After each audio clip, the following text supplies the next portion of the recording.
So I finally finished playing Lies of P. So when this was first announced, I was intrigued not just by how much this game was clearly inspired by Bloodborne, one of my favorite games, but also that it was using the story of Pinocchio as a baseline for its narrative, and that alone kept it on my radar up to release.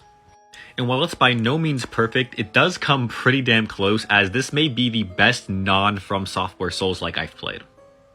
In the game, we follow a special puppet known as P, or Pinocchio, as they fight their way through the city of Croth to discover the cause of the puppet frenzy, an incident where otherwise non-violent puppets began to attack other humans.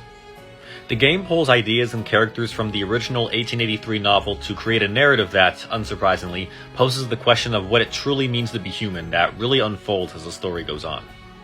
Having only been familiar with a couple film adaptations of the character, it was interesting seeing this game pull from its supposedly darker source material to create a world with different and interesting takes on characters that I watched as a kid.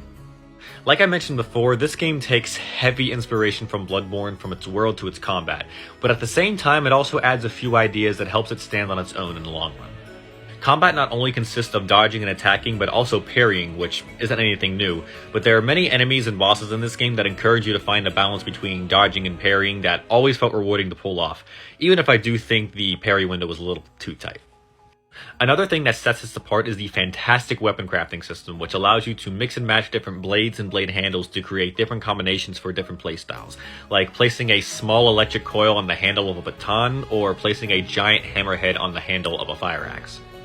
And all these aspects really shine during the boss battles, which, for the most part, are the highlight of this game that always felt super rewarding to figure out, and all of them are also accompanied by some really good music.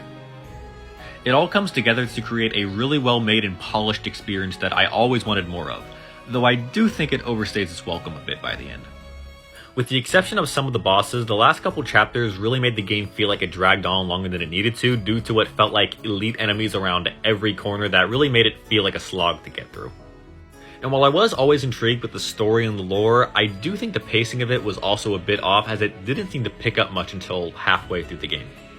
Overall, despite being longer than it needed to be, Lies of P succeeds as one of the best Souls-likes I've played thanks to its engaging combat, atmospheric world, and interesting narrative, and I really hope the developers expand on this world in the future.